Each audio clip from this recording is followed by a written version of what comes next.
Maine, West Texas, Las Vegas, Berkeley, California, Sarah, Chicago, Lake Orion, New Orleans, Yvette, Gainesville, Florida. One of my favorite bands of all time is from there. I'm excited to see you in the Accelerator too. That is going to be exciting. Ah, Pennsylvania, Louisiana. What else do we have? Richmond, California, San Jose. Hey, Janet. Good to see you. Barrie, Ontario, New Jersey, Houston, Texas. All right, guys, we are really excited to be on with everybody. Got some really fun stuff to be talking about today. We're going to get through as much as we can. We're going to talk about a kind of a broad scope here. Obviously, this is a huge topic that you guys voted for in the group. Elizabeth from Kansas City. This is a huge topic, right? Creating a hell yes patient experience from first click until final visit. So we're going to go through as much as we can talk about here.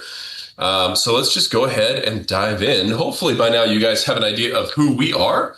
If you happen to just wander into this training or aren't as familiar with some of our stuff, I'm Jesse. That's Nicole. That's also baby Trevor that you guys are getting a sneak peek of. So we started Pelvic Sanity almost 9 years ago, just over 9 years ago, actually, in 2016. And that kind of quickly grew into one of the larger cash-based practices in the country. About that same time, we had written the IC Solution and published that, which is a patient-focused book, which really kind of led to us treating a lot of really complex patients from all over the world who would fly in. It's now been 6 different continents and 25 plus countries people have come into Pelvic Sanity to get treatment from. And from that, Nicole did a lot of clinical resources starting in 2019 with her Essentials course.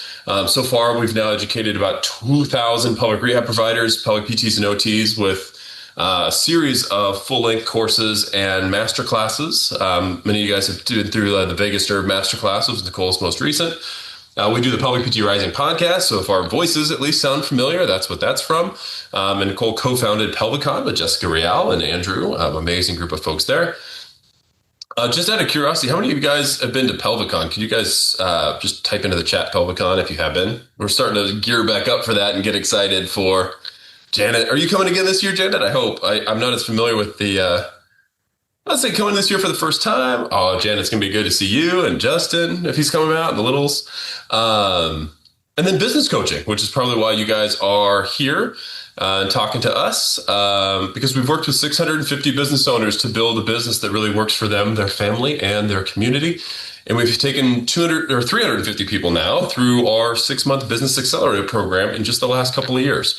And been really interesting to see that kind of bear fruit and see the results it's made in people's lives and people's businesses. We're coming to the end of our 4th cohort right now, which has been really fun to get to provide them all their scorecards and see just how much they grew over the 6 months of the program. And then we are launching, as of today, our next cohort of the Business Accelerator. So doing this kind of in honor of that. But just to kind of give you guys the springboard of like everything that we do here, we do a ton of free resources because obviously we're super passionate about the difference that running a successful business can make in each of our lives. One of the things that we really believe is that having a business gives you the opportunity to live an extraordinary life in whatever way that is for you, whether that's more time with your family, whether that's more time to travel, whether that's financially, whether that's setting yourself up for long-term success. So we do a lot of free resources on the Rising podcast. And we do the PT OT entrepreneur group with a lot of free information in there. And then these quarterly trainings are part of that you guys are listening to here. When you really start working with us, that's the Business Accelerator. Everybody who works with us kind of enters at that level. They get all of the foundational stuff, whether you have a multi-clinician practice and employees, or you are still in a side hustle phase, or even just starting right now. On average, those folks have added about $56,000 of revenue per year to their business, or a little more than $4,500 per month. That just turns into a 29 times return on their investment in that program and reporting feeling more confident. From there, a lot of folks will graduate up into our Rising Elite program. That's based a lot more on one-on-one coaching. And as you can see, about 50% of those folks are solopreneurs in there and 50% are multi-clinician practices.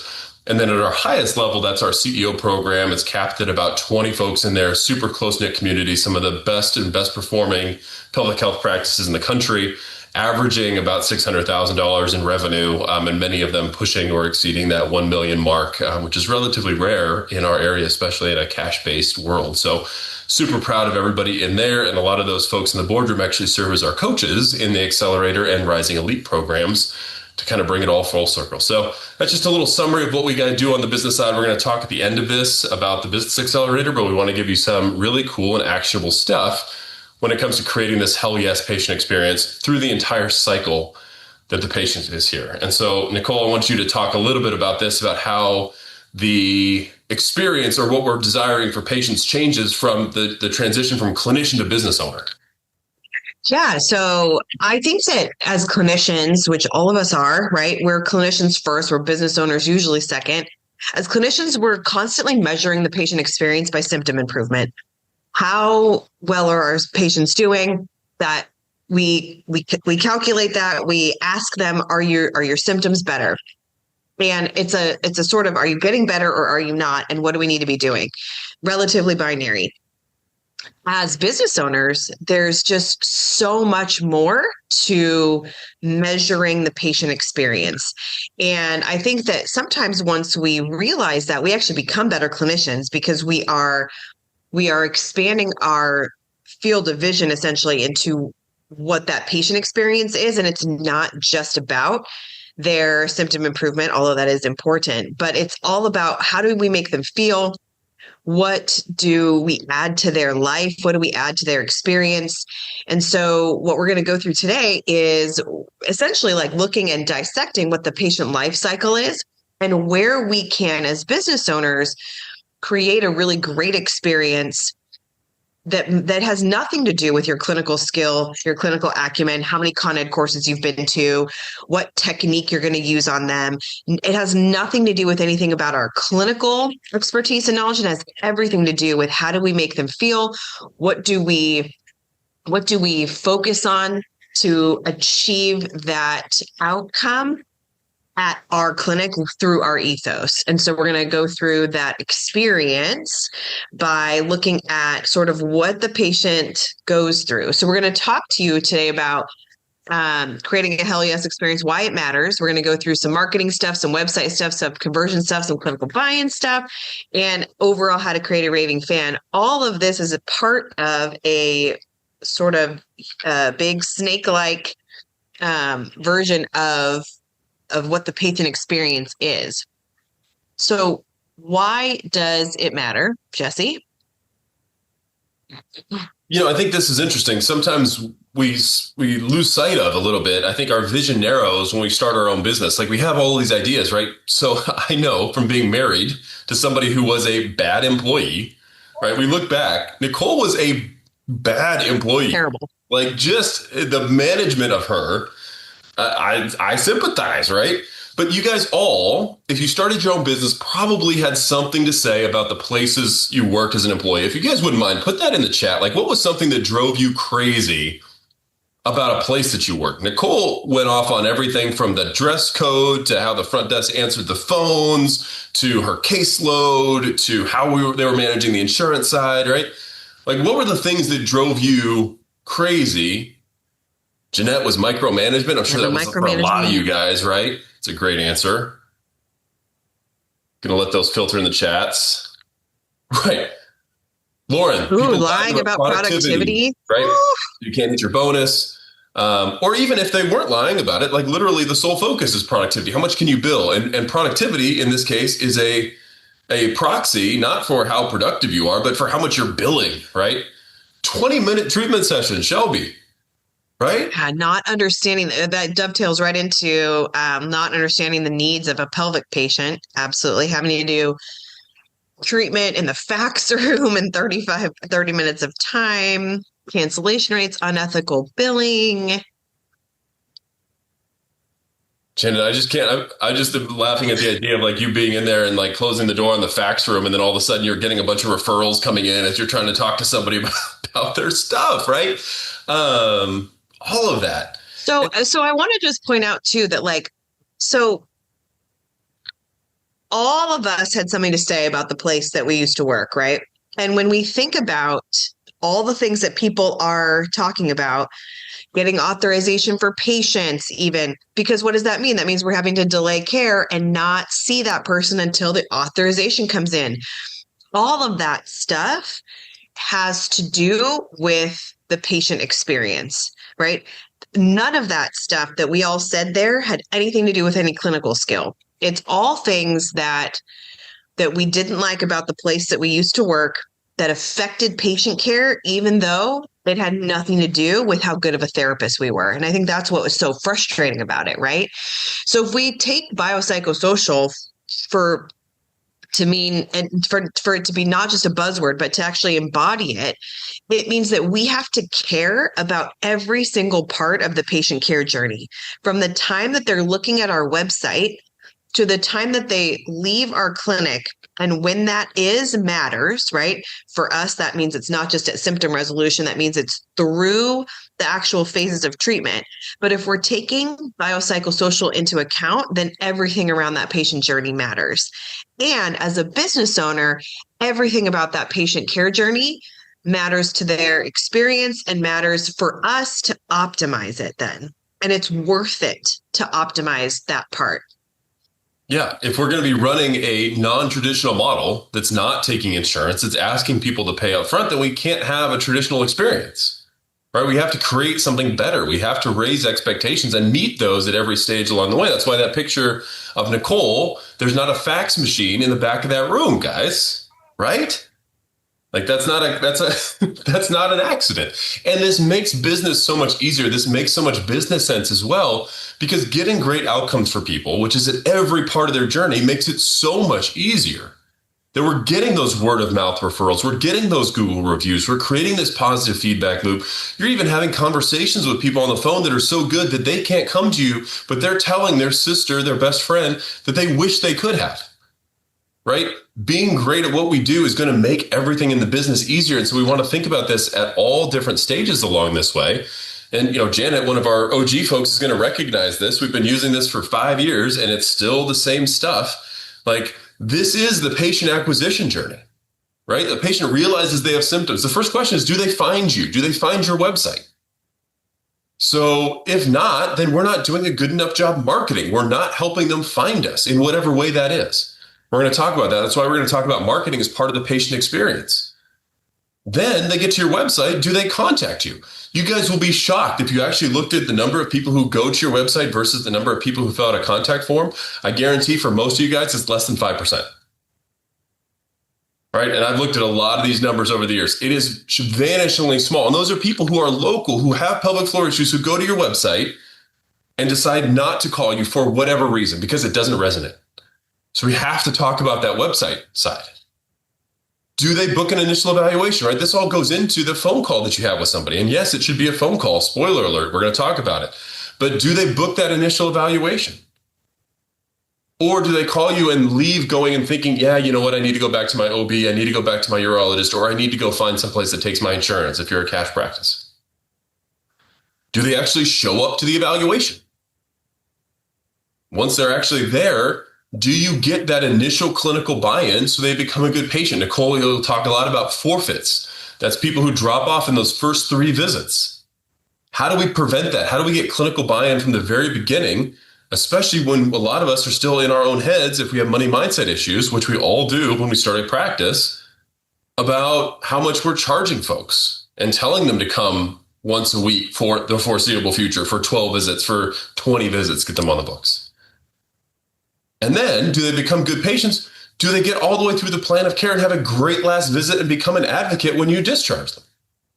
And we're going to talk about why that word discharge is not going to be in your vocabulary after this presentation, because that's not what you believe in terms of being a lifelong relationship with patients. As Michelle Lyons talks about that, Nicole talks about that a ton. But do you turn that person into an advocate who's going to write a review, who's going to be the person in that Facebook group who's telling all of the people that they should go to you and not try to use their insurance, who's going to be telling everybody on their, mom friend text that leakage is not normal and somebody out there can help, and stop joking about it. Right? So we have to be great at every part of this. And we go back to this. Many of you guys had the confidence and courage to start your own practice. By the way, fewer than 10% of people will ever start their own practice, and fewer than half of those practices will ever be profitable or successful. So by being on here, you are already in this thin minority of people who are willing to make that leap and start your own thing. So congratulations on that. But notice at no part in this patient acquisition flow does it ask how many Baral level courses you've taken. Do you have your PRPCLS or whatever the hell they're calling it? Whatever alphabet soup is after your name. It's not part of that. And as business owners, this is the ultimate challenge that we get to rise to meet, is we have control over all of this stuff. After having not liked how it was done at our previous places, or not liked how it's done other places that are in competition with us, we get to control every aspect of that. And that is the blessing and the curse of running a business. Is it's all on you, for better or for worse. So with that patient flow, let's go ahead and dive into some of these different categories here. And we're going to have talking about creating a hell yes marketing plan. And the problem that we typically see is that business owners end up stuck marketing in 1 to 2 ways, which are things that they've heard that they're supposed to do, or things that they feel confident in, or things that the previous place that they worked did it that way. We certainly started off that way. And if we're only doing that, we're absolutely not reaching the vast majority of people who need our help. Right? Social media is the perfect example of this, right? Is some of you guys might be putting stuff out and maybe you're getting people from social media. But what about the people who aren't on social media or who aren't looking for medical care on social media? Right? We're just totally throwing them out, and that's not creating a great patient experience for that people. They're not even hearing about you in the business. So when we're stuck marketing in 1 to 2 ways, and that's just not to pick on social media, just because I'm personally not a huge social media fan, or I see that as a way that people waste a lot of time in their business. But that's true if you're only doing practitioner marketing, if you're only going after referrals, if you're only doing workshops, then that's limiting your business in the way that you can reach out and interact with your community. Right? So we're going to give you 3 don'ts and 3 do's for each of these categories that I hope are going to be really actionable for you. Don't focus on just putting out another social media post that's liked by your mom and a weird guy in Timbuktu. Right? Remember, social media is not inherently local. So there's ways to use social media. We talk about that in the Accelerator Program, but you use it in a way that actually is social. And just easy for us to sit there and churn out another social media post because it doesn't have to put ourselves out there in the real world or to meet with a practitioner or to do some of those things. Sometimes that's just the easiest thing for us. We take the easy way out. Don't think that meeting a practitioner, even if you buy them a coffee, and especially not if you buy them lunch and the lunch for their whole facility, but that doesn't mean you're going to get referrals from them. Anybody had that experience? Just type a yes in the chat. If you had a great meeting with somebody and you seem like you were super aligned. You're vibing. Yeah. And then you're like, this is going to be it. They're going to send me everybody. Everybody. Anybody had that feeling? Wah, wah. How did that turn out? Right? And don't forget about your past patients. So especially the longer you're in business, the bigger book of business you have in the past, those are all people who know, like, and trust you, who understand what pelvic floor therapy is all about, who understand the differences. And yet a lot of times we just kind of leave them by the wayside as we pursue more leads, more marketing, right? Everybody always thinks they need more marketing. It's like sometimes that's true, but a lot of times it's really not. And so instead, if those are the things that are don'ts, what do we want to do? The first is to diversify your marketing. We talk about this in all of our programs in the Accelerator as patient-focused marketing, practitioner-focused marketing, and internal marketing, or to your current and past patients. We need to be doing something in each of those categories, and there's a ton of different things that we can be doing. We're going to send you guys all out a little handout on some of those ideas and options after this call. But at the end of the day, we need to be diversifying that because the person who's getting their advice from their practitioner isn't going on social media to do it, and it's not going to see your post. Or the person who doesn't have a primary care provider isn't going to get referred to you because they're not going and asking.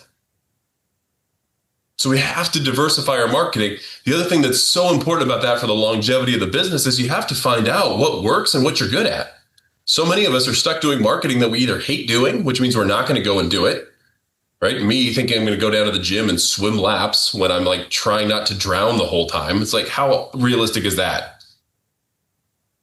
Got to go return the kickboard and the fins, right? Or we're not any good at it.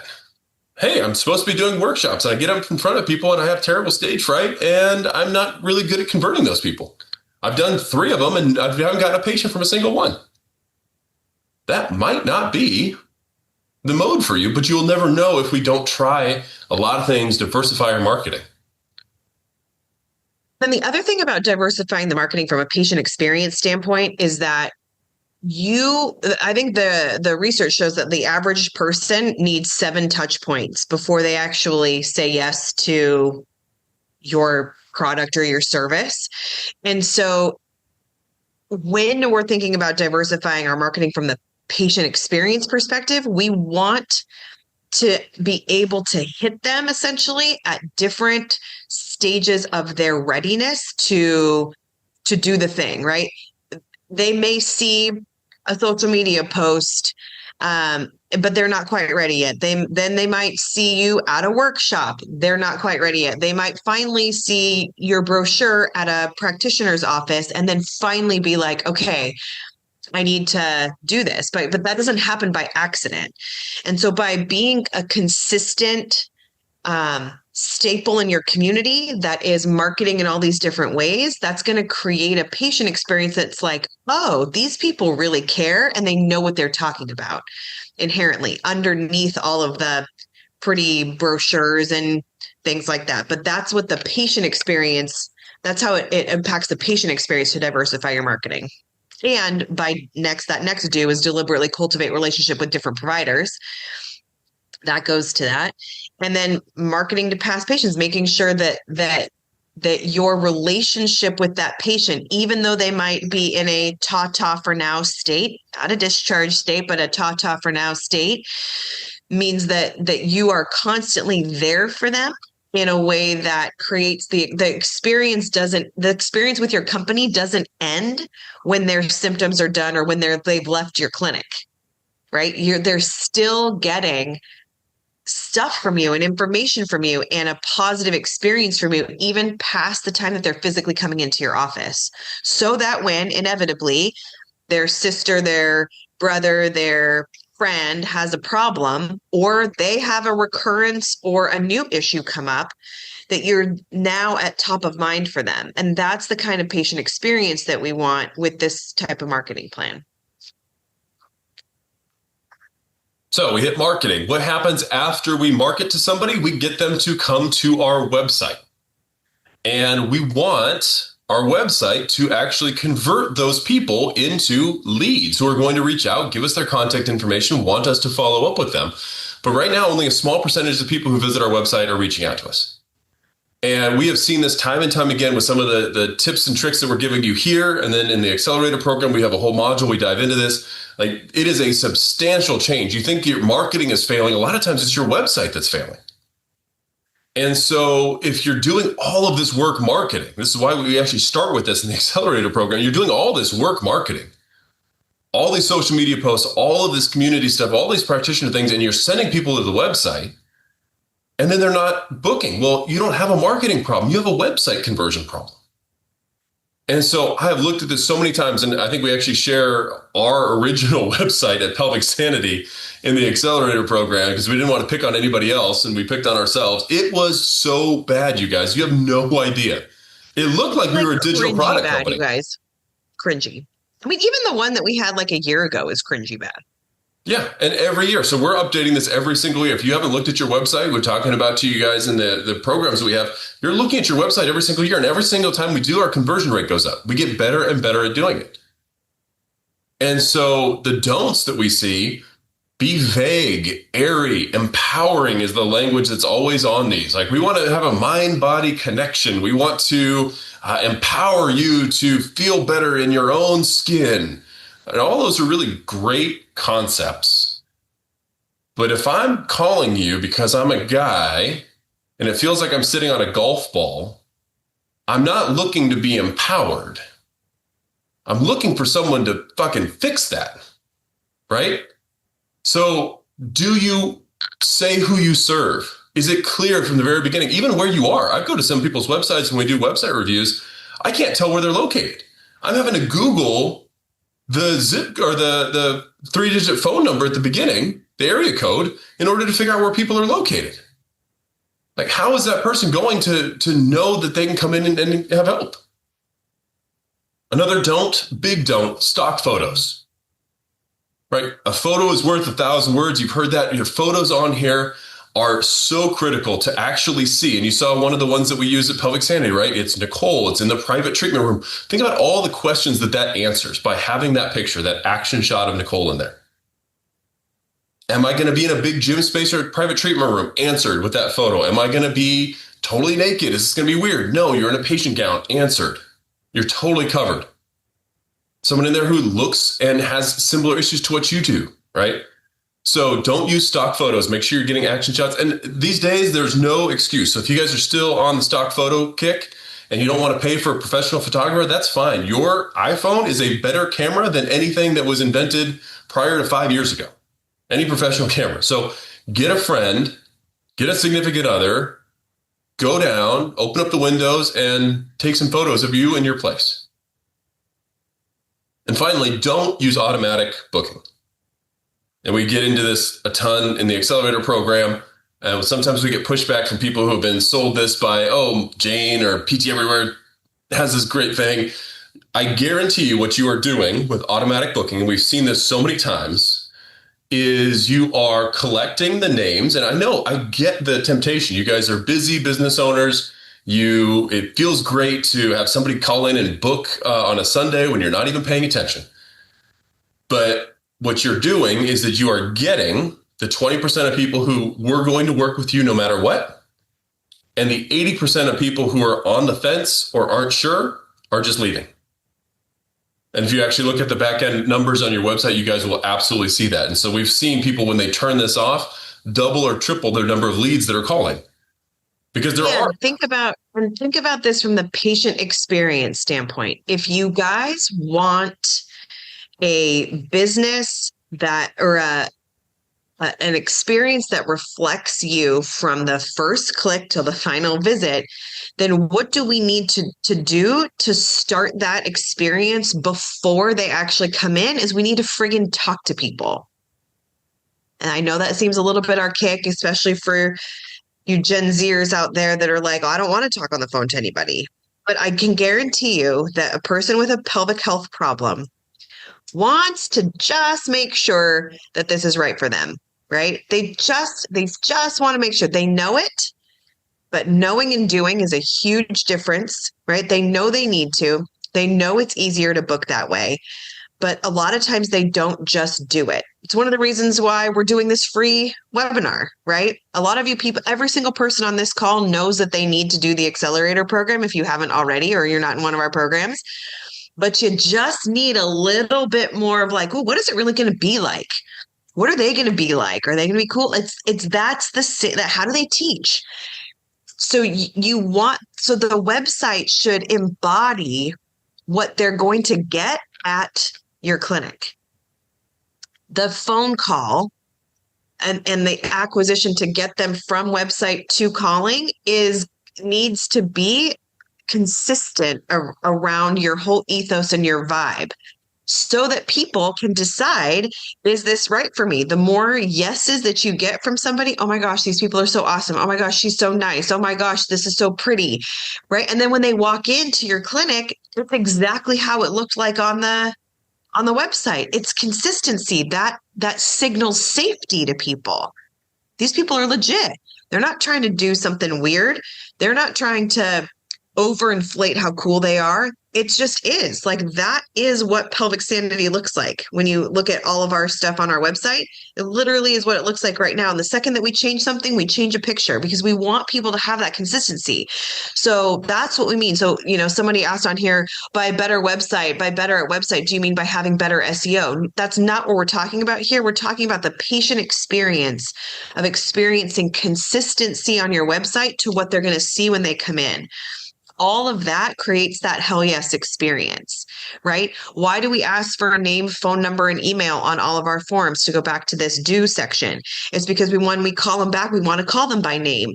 We want their email and phone number so that we can follow up in a way that matters because we care about them and we want to be able. So we're going to put them in our call log and we're going to keep contacting them because we care about their pelvic health issue.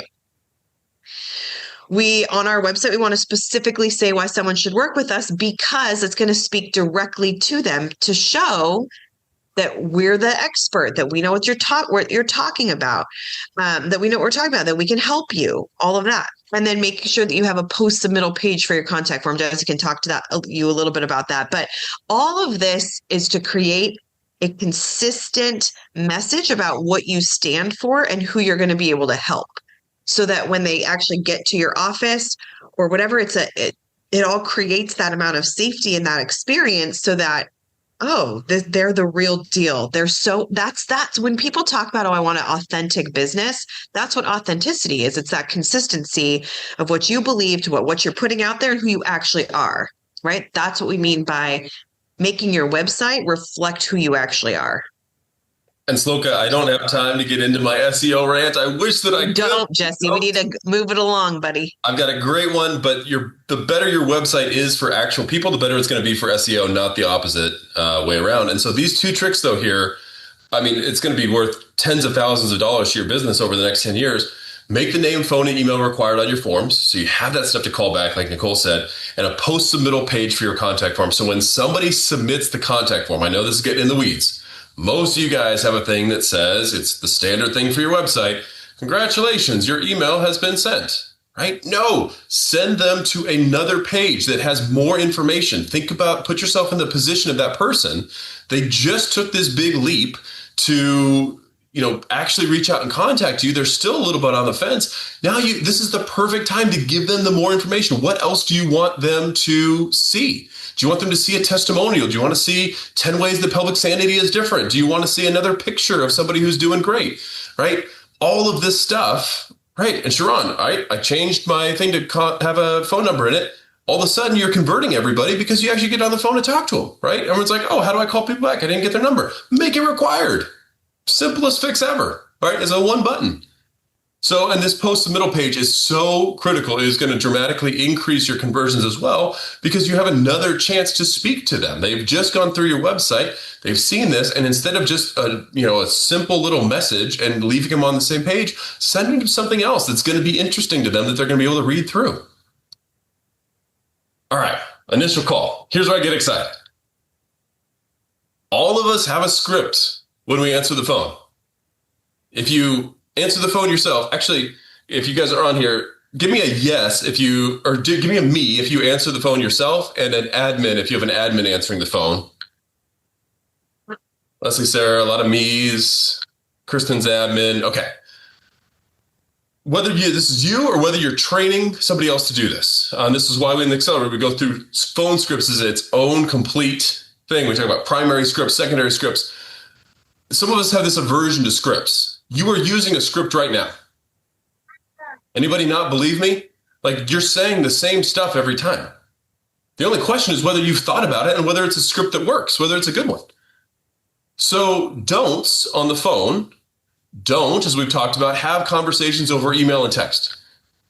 You can't get to the question that they want to be asking. You can't get to legit connection with somebody. If we want to be starting a hell yes experience from the very beginning, I wish I could see you guys so you could raise hands. Who's ever had a hell yes email?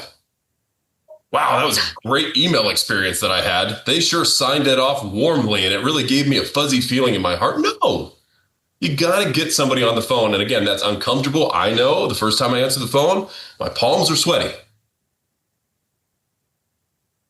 5,000 patients in, we're pretty dang good at it, right? It's a matter of reps, but have those conversations over phone, not email or text. You can use email and text to serve to getting people on the phone, but don't be doing that. We literally just this morning in our Rising Elite had a conversation about don't be doing a subjective exam on the phone. You guys are clinicians, everybody who answered me, right? Just to And share the little this, story, I was like, so somebody calls in and says, they've got some postpartum stress urinary incontinence. What's the first question you want to ask? Somebody on our call was like, tell me your birth story. I was like, whoa, we're going too deep into the weeds on this, right? That's for their initial evaluation. So as clinicians, I know you guys get stuck in this. I saw this with Nicole, right? Is all of a sudden she's had this 30-minute conversation with somebody and they're not booking. They might have a ton of new information, but they're not booking. And then the last thing that I see too much is just over explaining or having to justify your business model. Feeling like you're on the back foot when somebody asks you, do you take my insurance? Or what's your pricing? And not feeling confident and stuttering about that and dreading that part of the conversation and not being willing to bring it up and hoping they don't answer it or don't ask it so you don't have to answer it. A lot of times that's why we're sending emails and texts instead, by the way, because we're afraid of having the insurance conversation or the money conversation. and if you're doing some of these don'ts, especially like that subjective exam on the phone, say me, don't lie. If you have fallen victim to doing a subjective exam on the phone, if you are answering the phone as a clinician, yeah, man. And this is not this contrary to what you might be thinking, like, oh, I'm offering so much. Wow, they get to talk to the clinician on the phone, right? We can fool ourselves into thinking that this is good, but actually this does not create a hell yes experience because you're giving them such a truncated version of what you would be doing in a full evaluation that it becomes a huge problem. It's like doing a patient a disservice. You're doing a shitty subjective exam on the phone. You're doing a great, thorough thing for a phone call, but you're doing the worst subjective exam for what you should actually be doing because you don't have all the information. You don't have their intake paperwork forms right there.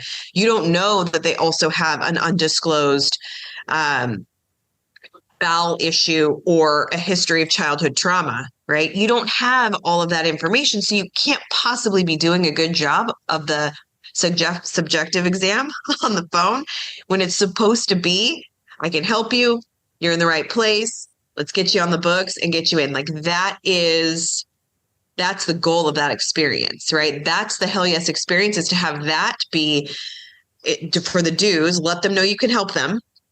Thank you so much for calling. I'm so sorry you're dealing with this. I can totally help you. We can totally help you. You do want to connect with them, but not in a way that is subjective exam way. And if they're not the right fit, you can let them know their honest options, right? And we get into this in the Accelerator program a ton, and really all of our programs on conversion about the push away method and what we're supposed to be doing in those secondary scripts. You have a primary phone script and a secondary script. But if it's not with you, then you're going to still help them find the next best place. If you're the best place, you're going to help them find the next best place. And that is what creates a hell yes patient experience, so that if they do not choose to go with you right away, and they do want to call other people and shop around and go try to use their free health insurance somewhere else, which isn't usually free, by the way, that you're still able to have a great experience, so that if something doesn't go great or they don't get better in a timely manner, that they can still be welcome to call you back because they had such a great experience with you, right? It's not just all about getting as many patients in the door as possible. It's about really going deep with some of those folks and really being a resource for them, right? That's how you create that hell yes experience on an initial call. They should either be booking with you or wishing they could, which is almost as powerful. 1,000%. And that's really what we believe. And you guys are, a lot of people are like, oh, that seems difficult. That seems icky. That seems salesy, whatever that is. All we train folks to do is to provide the same level of information and knowledge that you would provide to a friend or a family member. And you guys have all had this conversation. Like, I've had this conversation with so many of my friends, some about pelvic health PT, some about ortho PT. Like, hey, you've got this problem. I know somebody who can help. The best person in an ortho context, the best person is our friend Jake. He's incredible. I've seen him for everything. I think he's an absolute wizard. I literally don't know how he does what he does. And if you can't do that, or you need to use your insurance, or you don't want to do somebody who's out of network, then here's the best insurance-based option. But here's going to be the difference between those two, right? Because if you go and see my guy, he's going to spend a full hour with you. And he's CMFT trained. That means he's done all of this cool stuff. He's going to look head to toe, be able to treat you for as long as you want. If you go to this ortho place, you're going to be spending 15 minutes sitting on a bike, and then you're going to get 5 minutes with the physical therapist, and then you're going to be pushed off to an aide, and you're going to get 6 visits until your insurance runs out, and hopefully you're better, but you might not be. But those are your options. We have no problem saying that to a friend of ours who's looking for help from an orthotherapist or from a chiropractor, or even a friend of ours who is looking for pelvic health in a different city. That same level of caring and compassion I want us to bring to our own clinics. If we can say that to a friend of ours, does anybody feel uncomfortable saying that to a friend? If not, then why do we feel uncomfortable saying that to someone who's calling the practice? And ultimately, that comes down to money mindset stuff, to knowing your value, to knowing your value proposition. There's a ton that goes into that. But that is so important as we're talking about it. And it's not sleazy sales tactics. It's not get in for this cheap eval so I can sell you a package. It's not discounts. It's not any of that stuff. It's what would you tell a friend or family member? And that's what you should tell somebody who's on the phone.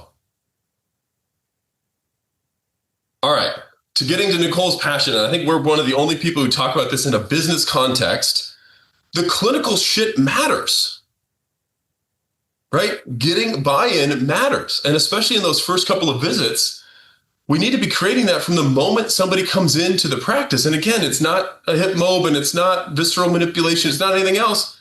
Nicole, talk to us about this, because this is probably the biggest hidden thing that no one is thinking about or talking about. But are you getting people to buy in from the very first visit? You guys, this is where my huge passion lies, is melding this clinical and business aspect. And I think that it's one of the really unique parts of all of our business trainings. We're putting it in the free stuff, but it's in all of our paid stuff too. There's a whole section in Accelerator and a whole trainings in our elite and CEO programs on this clinical buy-in, clinical excellence section, essentially. And I think this is one of the things that we forget about, that creating a hell yes experience at the initial evaluation, meaning that you've gotten the person to sit there, you've done a great job from the marketing, you've gotten them on the phone, you've gotten them to actually come in, they've sat down in your waiting room, they're there. And now what do we need to do to create this really wonderful experience for them? So we do need to pursue the underlying why, right? It's not just enough to talk to them about, oh yeah, sure, yep, your pelvic floor has dysfunction. It's like they already know they have pelvic floor dysfunction. Why is it there? And why is it happening now? If you can answer those two questions for people, you will have a patient for life. The other thing to do is to use clinical honesty and say what you do and don't know. Here's what we know from today. Bink, bink, bink, bink. Here's what I don't know yet. Bink, bink, bink, bink, bink. If you can do those two things confidently within that first session, again, you're going to have a person that's like hanging on your every word, because you're being honest about what you do and don't know and what might take a little bit longer to figure out. So we can say something like, here's what I know today. I know that your right side of your pelvic floor is a lot more tense than it should be, and it's gripping a lot more than the left side is. This is probably due to the right hip injury that you had. Your right hip has a lot less mobility than the other side does. What I don't know yet, and what we didn't have time to get to today, is how much of that is actually coming from your low back or your foot or whatever you want to say, right? And we also didn't get a chance to assess blah, blah, blah, blah, blah, whatever that is. So next time, what we're going to be doing is those two things. Today we did this amount of treatment. Next time we're going to do this. So it's constantly going back and forth of like what we do know today and what we don't know, which is what we're going to figure out tomorrow or the next day or whatever the next appointment session is, right? When they say, do you know how long it's going to take me to get better? What we do know is that I can help you. What we don't know is how long it's going to take yet. Right? But being really honest about that kind of stuff is really huge. So, and then we say use the last 10 to get them buy-in with your plan. The last 10 minutes of the evaluation, we need that time. That's non-negotiable time that you have to carve out and be very consistent with. We talked about that, how to do that in the Accelerator program, but it's something that if you're not carving out a specific amount of time to summarize what you have in the evaluation, you are not creating a hell yes experience. All you're doing is a hella confusing experience, and we don't want that. All right. So we don't want to cram as much as possible in the eval. Contrary to popular belief, this does not create a hell yes experience. It literally makes your patient like all jumbled up in their brains.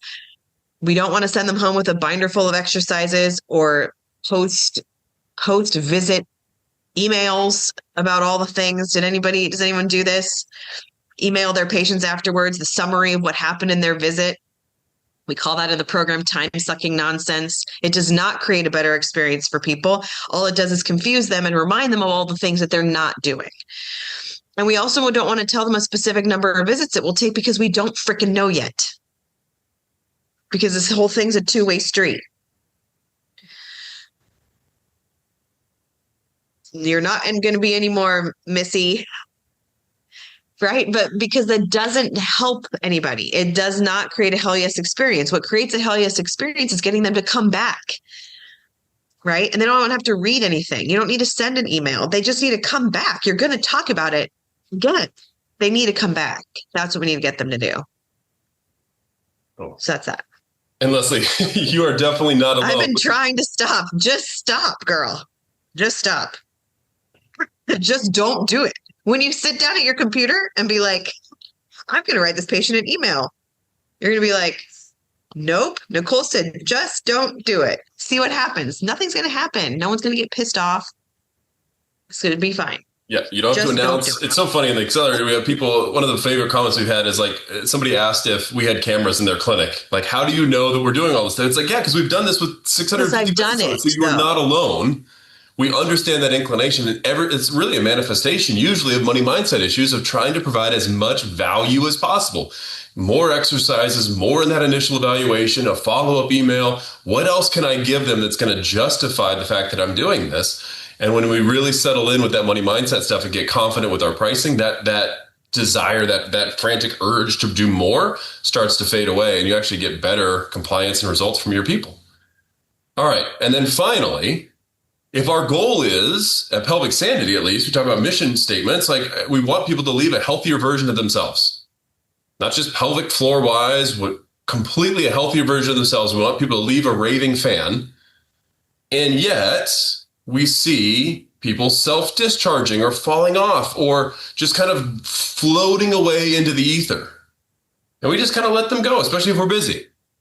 And that's not the thing that's going to create somebody who leaves a review and tells their friends and family and does the things that we want them to do after they leave the practice. So one of the things we talk about a lot is that after you've got that initial buy-in, Nicole, that plan of care and getting them to an endpoint, not a discharge, but an endpoint, and turning them into a raving fan of yours for life. Right. So I think that overall, in order to create a true like hell yes experience, like, oh my gosh, I can't shut up about this experience that I have to my friends and family, that is the best thing that's ever happened to me, kind of experience, then we have to get them to complete a full plan of care. In order to do that, we can't just stop treating them at their initial symptom improvement, right? This is what we've all been trained and taught to do. How many people get so excited that, cool, the first time their patient comes back in and says, I didn't leak. right? If they come in for incontinence, it's like, awesome. We're just getting started then. That's the first inkling that we're just now on the right track. We got a lot of work to do after that initial symptom improvement. And I think that insurance mindset or a productivity based mindset where as soon as someone started to get better, they could be independent enough. We don't want them to be dependent on us. So therefore we need to get them out the door as quickly as possible. What that is an insurance mindset and a place that had an endless supply of patients to just plug in that they had to service, like at a hospital-based clinic. So as soon as your skilled therapy isn't needed anymore, you need to push that patient off your schedule to a different, either discharge them or start to double book them or whatever we had, right? Is this ringing true for folks? That's what happened because we had this influx of patients. In the cash model, we still have the influx of patients for sure. We can. But the reality is that we were trained in that way to think that initial symptom resolution was the only thing that we're achieving, and that we were assuming that was going to continue, right? We're assuming that that's going to continue. What that's not accounting for is the person that has that initial symptom resolution and then totally changes their behavior and then still has a problem later on. If we discharge that person at that time, we don't know if that symptom came back. And now guess what? 3 months down the line, they're sitting at the side of a soccer game with another mom. And that mom keeps saying like, oh my gosh, I'm leaking with I'm laughing. Don't make me laugh so hard. And that person was like, oh, I used to do that too. They said, what did you do for it? I went to pelvic therapy. But it still happens every once in a while. And now all of a sudden it's like, well, that's not a raving fan. That's like a kind of experience. That's not a, oh my gosh, I've never leaked again. I'm doing all these things. I'm jumping on the trampoline with my kids. I never thought I was going to run a marathon without leaking. All of that. That's not creating that hell yes experience because we didn't have them go through a full plan of care, which includes seeing them through flares and relapses and all kinds of different struggles or a stressful part of their life. How many times with pelvic pain have we gotten everything down, but it's only when their work isn't also stressful or their kid didn't just get out of the hospital or whatever, right? We have to work with them through life as well, through their life stressors. So we can't just stop at initial symptom improvement. We cannot discharge them. We have to get to an end point that's suitable, that shows them that they've made the lasting change that we believe in. Yeah. And we can't space out the visits because of our own issues, because we're worried that it's going to be too expensive for them. That's like leading with that clinical honesty again. But we do want to make sure that we're still talking to patients about where they are at the last five counts for the last 5 minutes of every treatment session to stay on track. Where are you? Where were we? What did we do today? What do we need to do for next time? Make sure they're going through an actual phases of treatment that's true to your ethos. And then make them sure that they help achieve goals that they didn't believe were possible. The best, the coolest thing with my therapist at Pelvic Sanity is if I see that now they're treating someone's shoulder or someone's knee, right? Because it's like, well, you got rid of my pelvic issues, but I trust you so much that I'm going to come back to you for anything that hurts in my body to see if you can help me with that too. Like, to me, that's what the kind of hell yes experience we want, right? That's the true orthopelvic experience where we have people coming to us being like, yeah, I'm limping because my hip hurts. And I know you guys don't do hips, but I wanted you to check it out first, right? Because you were so valuable in that before. That's the hell yes experience that we want you to create. So you have to be deliberate about what kind of plan of care you are actually having your patients get to. And I can guarantee that if you're stopping at the initial sign that something's about maybe going to get better, that's not creating that hell yes experience. And it's not creating a long lasting lifetime of a of a relationship where you can help them throughout a lifespan. Boom. That is such a game changer. And then, right, pelvic sanity, right? When you see somebody who's coming in with their sister and bringing their husband in at the same time because they're all so excited about it, like that's the kind of thing that we want. And that transforms the practice without having to go out and do more marketing, without having to go out and sell, without having to do another practitioner visit, just by providing the kind of care that you believe in and that you wanted to provide when you stepped out on your own. It's going to create this virtuous circle within the business. And that's so cool that we don't have to rely on sleazy sales tactics. Like, we just need clinical buy-in and get people better. And I say just in quotes because it's not easy. Yeah, I do want to point out that, right, that is anyone surprised that we're talking about this on this, like, on this, what are we on? Webinar. Thank you. Training. I was like, where's my brain? It's with him.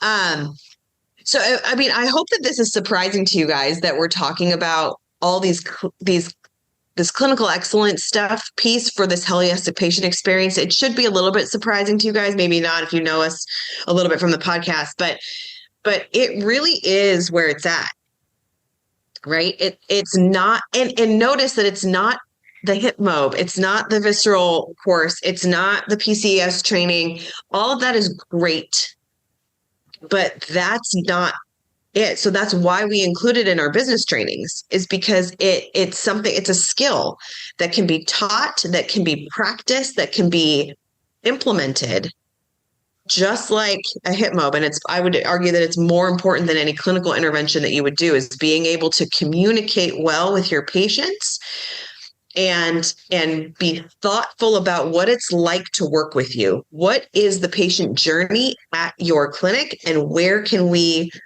intervene at each of those spaces? Cool. So I wanted to just kind of do a little recap review. I have to admit, I wasn't very excited when you guys voted for this in the Pelvic PTOT Entrepreneur Group. We always joke that everybody chooses things that we're not expecting. But we put out all of those. We want to see what you guys want to talk about. I'm really excited, actually, as we started to dive into this and sink our teeth into it. It was fun. But marketing, big picture takeaway: diversify your marketing to meet your patients where you are. If they don't hear about you or you don't connect with them, you're not going to be able to impact their lives the way that you want. Create a hell yes experience. On your website, start that hell yes experience early. Speak directly and clearly to your potential patients. Use language they understand. Use photos of you and your practice, not stock photos, and use testimonials of people who have gotten better so they can recognize their journey in other people. For your phone calls, lead with empathy and authority. Let them know that annual they're in the interest right rate. place. A little typo there. Yeah, from our financial training, right? You can see where I brought this over from. Annual interest rate. Now, here's a diversion. Initial visit, we're going to clearly communicate that and leave them feeling more hopeful and excited for their journey after that initial evaluation. And for that final visit, when you're not discharging, you're saying ta-ta for now, but you're working through that initial symptom resolution and help them to achieve goals they didn't believe possible. That's the difference between that mom on the soccer field saying, pelvic rehab was kind of fine, it helped a little bit, versus saying, hey, without them, I never would have run that 10K. Right. And that's the difference. And we love looking at this kind of holistically from the entire perspective of the business. And for those of you guys who are a little more unfamiliar with what we're doing, we want to lead that. And this is obviously the first day of registration. Hold on one sec. Before we do that, can we answer any questions? So put any questions that you have or any things that you want us to clarify from what we just talked about in there. As you know, I hope people will have questions or comments or anything that you want us to elaborate on, because we're happy to do that, and we will. And then for those of you who don't know, now you know that the Accelerator cohort number 5 opens today. It's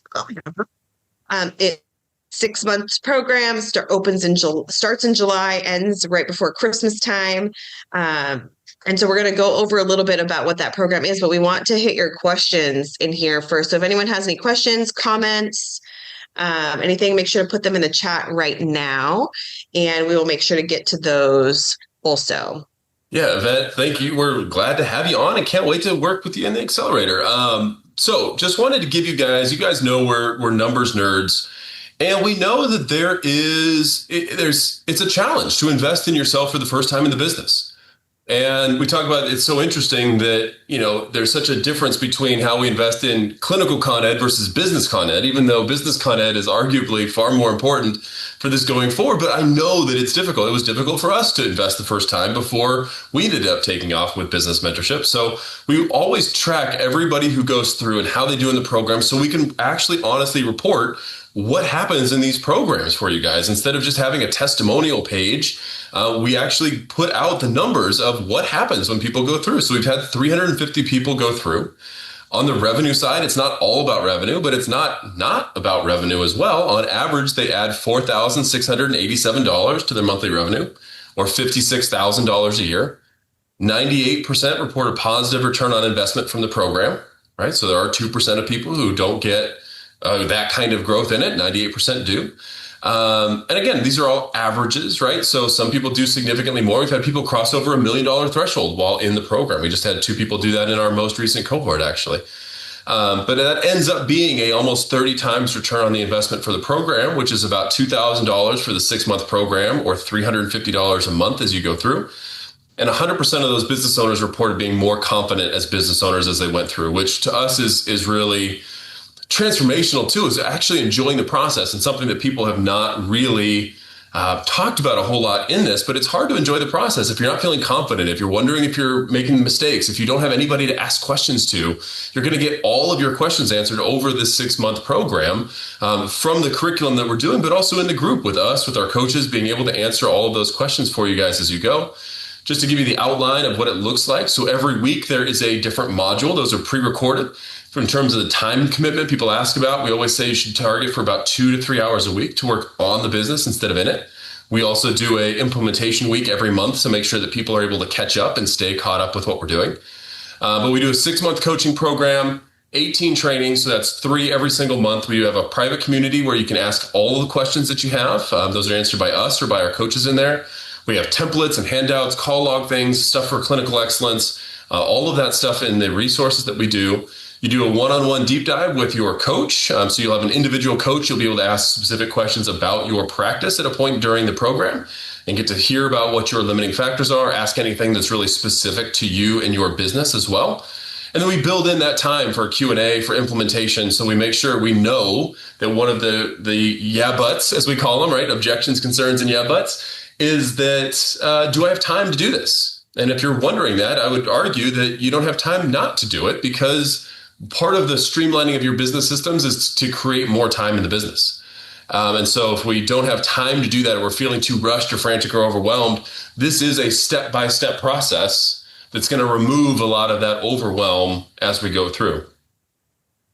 So just to give you guys a couple of other little pieces of this, you guys heard about what is part of the piece is the Accelerator program for me. We have had everybody in there, from people who haven't even started their practice yet, who are going to be starting within the first couple of months of the program, to people who have established multi-clinician practices who have actually crossed over the 1 million in revenue mark while in the program. So wherever you are in this business journey, whether you are a side hustler looking to build your own thing so you can go all in and not be doing side hustling anymore, if you are just looking to scale, you're already all in, but you want to fill your schedule, this is going to help with that. If you're a growing solopreneur who wants to make this thing work and potentially put yourself in a position where you can hire or be in that happiest little clam phase, or if you already have clinicians and are looking to grow and take over, these are all the foundations that we keep coming back to at Pelvic Sanity, and that are going to make that whole business journey so much easier and more productive for you as you go forward. And you talked about a little bit in this just training, because the things that create a hell yes experience for the patients are the things that we teach in the Accelerator. It's not an accident that we focus on those things that are going to matter to the patient experience. So when we're talking about phone scripts, like, we give you those. We give you exactly what we say at Pelvic Sanity, exactly what we recommend. The ways to do a practitioner meeting that's not just another coffee or vibe check with somebody, but it's actually going to create referrals. A budget template so you can understand and get more confident with your finances. We do a whole series, 6 modules on clinical excellence, on the last 5 and the last 10, on clinical honesty, on better buy-in, fewer drop-offs. reducing time-sucking nonsense. So like Leslie was talking about with sending these things, about gaps between stuff, about all this stuff that's taking up time, you will be shocked by how much time it's going to save you over the course of your business to reduce some of that TSN or time-sucking nonsense. We get you clear on your cancellation and no-show policy so it's consistent and stress-free, and you're not sitting there and thinking about that all the time. Should I charge this person? Should I not? A call log that helps track your leads and conversions where you can just input the information so you're not losing people, or pulling a Nicole and having a post-it system for where people are. It's like, I don't know whether they called. If they called on Wednesday, they're probably on the far wall. If they're on, there they are, right? So if you're still struggling with some of those systems, that's going to be a game changer as you go through. So we're really excited to teach and train all about that stuff. We end every one of our modules in the programs with FAQs and yeah buts. So similarly to the way that we've talked about it in this training, there's a couple of common questions, yeah buts, that we always want to call out and give the air to the concerns as we implement stuff. So the things that people are worried about, if you're on the fence, you're thinking about this but haven't pulled the trigger, or maybe you've been on the wait list for the last 3 cohorts and you're just wondering if it's the right time. First question is, I'm not sure it's worth the investment. That's one of the reasons we publish the information about this, right? So for 98% of people, it was, and for most people, it was 30 times the return on investment.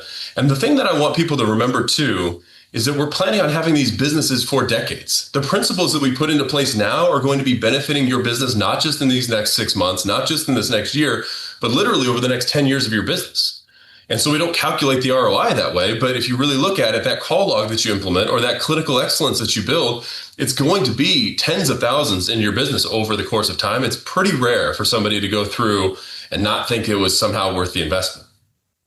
We already talked a little bit about that time objection. I'm not sure I have time to put something else on my plate.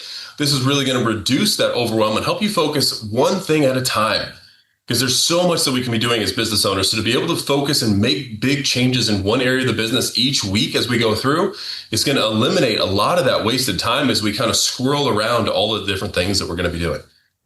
I've done business coaching before. I feel a little bit burned, honestly. This is probably more of the same.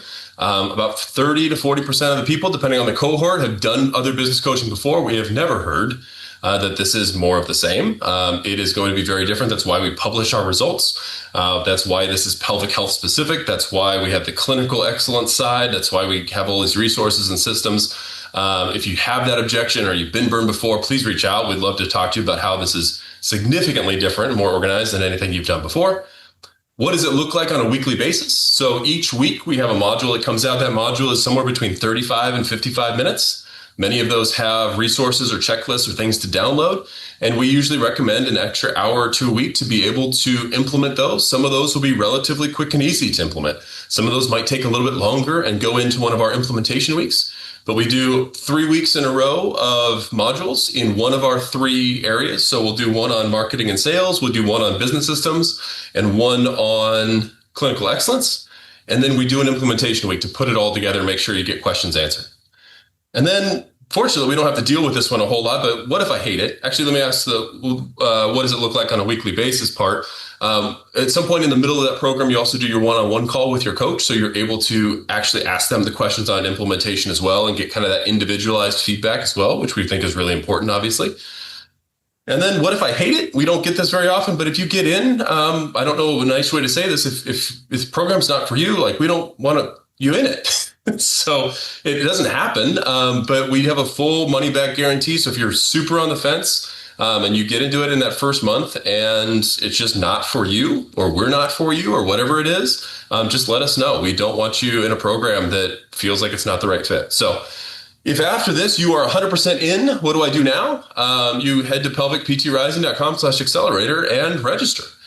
We charge $1 today for your card, and then billing will start in July as you get going. So you're not paying for time that you're not using. If you're on the fence, what you should do, if you have a specific question, please reach out, send an email. It will be me answering. So I am happy to answer any questions, any concerns, any challenges. If you've done coaching before and you didn't feel like it was helpful, whatever that is, please reach out. Let me know. We've had questions about, I'm coming to maternity leave toward the end of the program. Does that make sense? I'm starting the business in August. Does that make sense? If you're on the fence, just reach out. Let us know. We'll give you an honest answer on whether we think it's a good fit or not. And then Nicole and I are also doing for the first time an information call where we'll walk through the program in a lot more detail and be able to answer any of your specific questions live. We'll send out a link after this thing for that.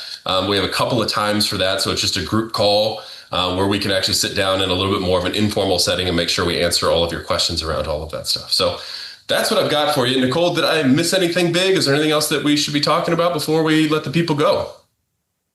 No, I am we only had one question on here. Feel free to put any more up there. We have a few more minutes before our other little clay man gets home and things get a little wild in the Cozine house. But Raquel asks, how do you handle long-term plan of cares and current updated scripts?